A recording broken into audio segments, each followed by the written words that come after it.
Situasi politik di negara kita, yakni negara Indonesia, bisa dibilang sedikit terhambat atau terganggu dengan adanya 4 masalah besar pada demokrasi yang berdampak.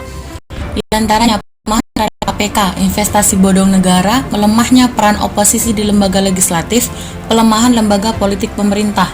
Di sini saya akan membahas salah satu dari 4 masalah besar pada demokrasi sekarang, yakni pelemahan terhadap KPK.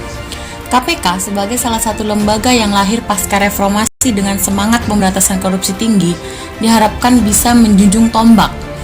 Pemberantasan korupsi kini mulai diragukan eksistensinya. Hal ini diperparah dengan keterlibatan beberapa oknum KPK dalam kasus pidana yang semakin mencoreng wajah KPK di mata publik. Dengan melihat kondisi KPK hari ini, publik pun semakin apatis terhadap kerja-kerja pemberantasan korupsi yang dilakukan lembaga anti rasuah tersebut. Banyak kasus korupsi yang pada akhirnya berhenti di tengah jalan. Kasus Harun Masiku misalnya, tersangka suap komisioner Komisi Pemilihan Umum atau KPU, Wahyu Setiawan, kini telah resmi menjadi buronan internasional. Pasalnya terhitung sejak 30 Juli 2021 hingga saat ini tak jelas di mana keberadaannya dan bagaimana ujung pangkalnya. Itu salah satu hal yang menyebabkan KPK seolah hanya menjadi alat kekuasaan yang bekerja sesuai selera penguasa. Lembaga anti korupsi itu seolah kehilangan marwahnya dalam pemberantasan korupsi. Yang menjadi pertanyaan adalah, apakah selama KPK akan terus dikendalikan oleh kekuasaan untuk menutupi kebobrokan rezim yang sedang berkuasa, atau sebaliknya, KPK bisa mempertahankan independensinya dan kembali melakukan kerja-kerja pemberantasan korupsi sebagaimana mestinya. Semua terpulang pada pemerintah dan DPR yang memiliki kewenangan dalam pembentukan undang-undang. Kedua lembaga tersebut bisa memperkuat posisi KPK melalui politik hukum penyusunan undang-undang KPK.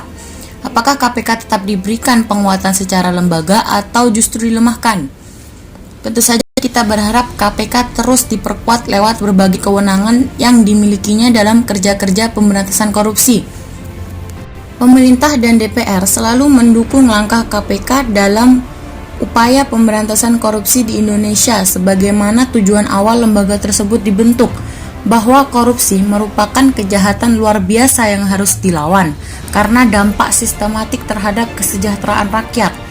Melemahkan KPK sama halnya dengan membiarkan para koruptor dengan mudah merampok uang rakyat.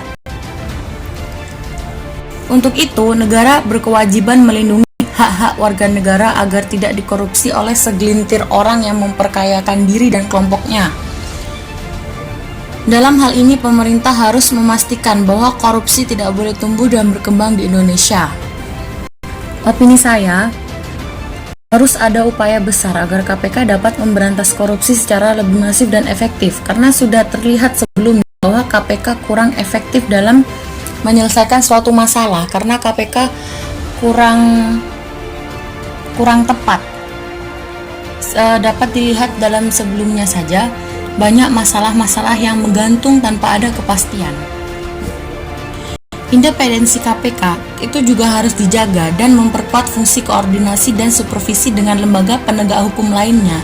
Jadi KPK ini harus tetap bekerja sama kepada hukum lainnya seperti kejaksaan dan kepolisian. Dukungan politik Presiden dan DPR juga diperlukan untuk mendukung dan memperkuat KPK. Jadi KPK ini tidak bisa berdiri sendiri, dia juga harus butuh penyemangat dari yang lain, butuh juga dukungan untuk memperkuatnya. Dan janji Presiden juga selalu diingat oleh masyarakat. Janji itu perlu kita kawal agar dia direalisasikan, khususnya melawan upaya memperlemah terhadap KPK. Pada sisi lain, DPR juga selayaknya menjadikan KPK sebagai mitra untuk memerangi korupsi, bukan justru menjadikannya sebagai musuh yang juga harus diberantas. Mungkin